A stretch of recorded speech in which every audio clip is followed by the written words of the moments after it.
بسم اللہ الرحمن الرحیم۔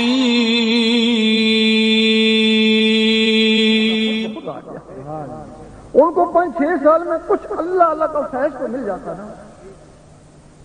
اب وہ کہنے لگے آپ کی جماعت میں بھی گئے، نمازیں بھی پڑھی، سیاست بھی کری، لیکن ہم کو اللہ تو نہیں ملا۔ مولوی صاحب نے کہا تم ایسا کرو کہ آپ جہاد کرو۔ کہ جہاد کیا ہوتا ہے؟ کہ وہ بشر کہتے ہیں حضور پاک کو اور وہ نور کہتے ہیں حضور پاک کو، جاؤ تم ان کو مارو، وہ تم کو ماریں گے، یہی تو جہاد ہے۔ اب یہ فرقہ واریت جو ہے یہ ایسے ہی مولویوں کی پیداوار ہے۔ حکومت کوشش کرتی ہے کہ فرقہ واریت ختم ہو جائے۔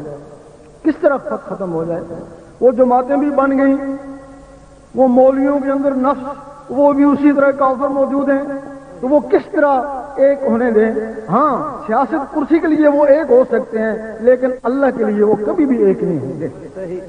باہر سے زبانوں سے وہ ایک ہو سکتے ہیں، لیکن وہ دلوں سے کبھی بھی ایک نہیں ہوں گے۔ ان کے لیے یہی ہے کہ کوئی حضرت علی جیسا امیر المومنین آ جائے۔ انہوں نے ایسے ہی 5000 عبد و زہدوں کو قتل کرا دیا تھا، اور جو باقی بچے تھے ان کو حسن بصری کی صحبت میں بھیج دیا کہ جاؤ ان سے تعلیم حاصل کرو، ان کی صحبت میں رہو تاکہ تمہارے نفس پاک ہو۔ پھر جب ان کے نفس پاک ہوئے اس وقت وہ امامہ، دستاریں اور جبے پہننے کے قابل ہوئے۔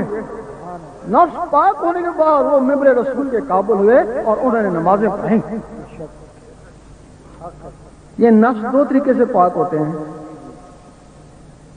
یا تو جس طرح ہمارے داتا صاحب اور خواجہ صاحب جنگلوں میں چلے گئے، باقی ولی بھی جنگلوں میں چلے گئے، جب نفس پاک ہوئے پھر دنیا میں آئے، پھر دنیا کے لیے مستفیض ہوئے۔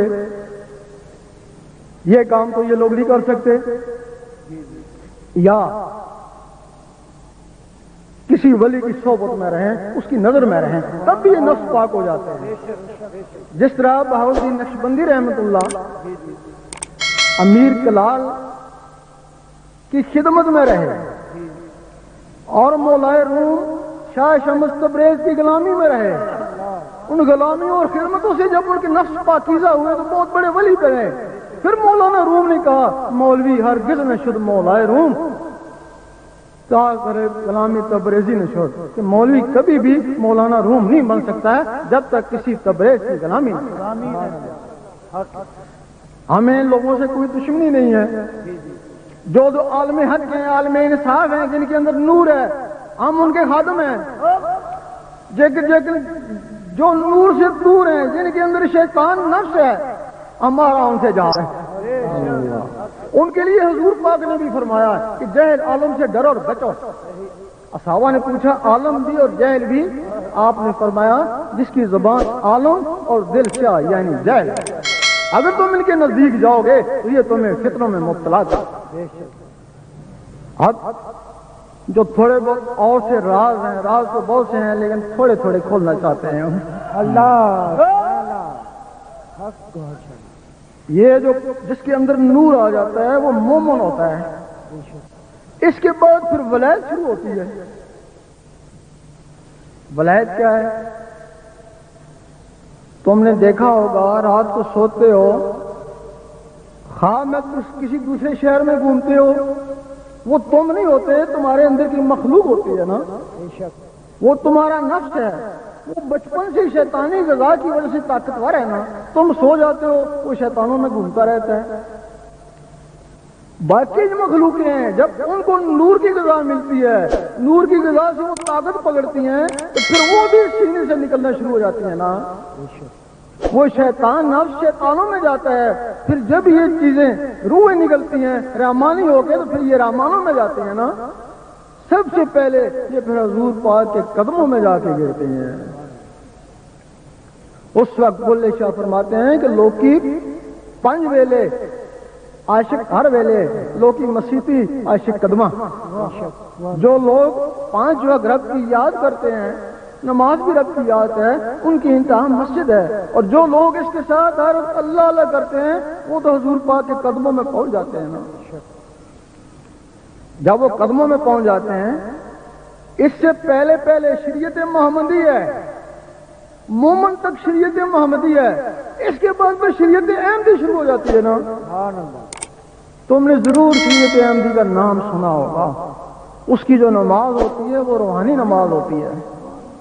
حضور پاک کا جو جسم مبارک ہے اس کا نام محمد صلی اللہ علیہ وسلم، آپ کی جو روح مبارک ہے اس کا نام احمد ہے، اور آپ کا جو لطیفہ اخفا ہے جس سے آپ بولتے ہیں اس کا نام حامد ہے، اور آپ کا وہ جو انا مخلوق کمال والی ہے جس کے ذریعے آپ دیدار کیا اس کا نام محمود ہے۔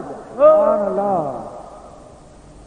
جب حضور پاک شب معراج میں گئے تو شب معراج میں جانے سے پہلے آپ نے بیت المقدس میں سب نبیوں اور ولیوں کی روحوں کو نماز پڑھائی تھی۔ جب آپ اوپر گئے اس سے پہلے آپ نے نماز پڑھائی تھی نا، اوپر جا کے پھر نماز کون سے ملی؟ وہ جو اوپر جا کے نماز ملی وہ ان نفسانی لوگوں کے لیے تھی، اور وہ جو نماز پڑھا کے گئے تھے وہ پاک لوگوں کے لیے تھی۔ اس نماز میں آدم علیہ السلام بھی موجود تھے، 6000 سال ہو گئے تھے ان کو گزرے ہوئے۔ جب تمہاری روح پاک ہو جاتی ہے، حضور پاک کے قدموں میں پہنچ جاتی ہے، پھر اس روح کو بھی وہ نماز میسر ہو جاتی ہے۔ پھر وہ نماز اس وقت بھی تھی اور قیامت تک ہوتی رہے گی۔ وہ نماز حضور پاک آپ بھی پڑھاتے ہیں، اس وقت تک وہ سر نہیں اٹھاتے ہیں جب تک اللہ جواب نہ دے لبیک یا عبدی۔ جب حضور پاک کے پیچھے نماز پڑھنا شروع ہو جاتا ہے، یہ ولایت ہے، چھوٹی ولایت ہے۔ اب تو تعویذوں والے تو استخارے والے بھی ولی بن گئے، لیکن حضور پاک کے پیچھے جو نماز پڑھتا ہے اللہ جواب دیتا ہے لبیک عبدی، یہ چھوٹی سی ولایت ہے۔ اللہ اکبر۔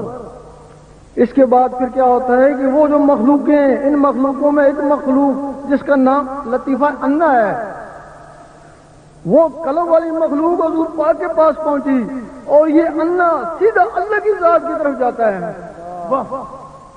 فرشتے روکتے ہیں، نہیں رکتا، کہتے ہیں جو کچھ بھی ہے بیت المعمور سے آگے جل جائے گا، کہ بیت المعمور سے آگے فرشتے بھی نہیں جا سکتے، اور یہ بیت المعمور سے بھی آگے چلا جاتا ہے، وہاں پہنچ جاتا ہے جہاں رب کی ذات ہے۔ ظاہری جسم سے حضور پاک وہاں پہنچے، اور ان مخلوقوں کے ذریعے ولی وہاں پہنچتے ہیں۔ جب کوئی ولی وہاں پہنچ جاتا ہے پھر ایک دوسرے کو بڑے پیار سے دیکھتے ہیں، بڑے دور سے آیا، بڑا سفر کر کے آیا، پھر اللہ تعالیٰ فرماتا ہے میں تجھے دیکھ لوں تو مجھے دیکھ لے۔ ایک دوسرے کو پیار سے دیکھتے ہیں، پھر وہ جو اللہ کا نقشہ ہے وہ اس کے دل میں درج ہو جاتا ہے، پھر اللہ تعالیٰ فرماتا ہے اب تو نیچے چلا جا، اب جو تجھے دیکھ لے وہ مجھے دیکھ لے۔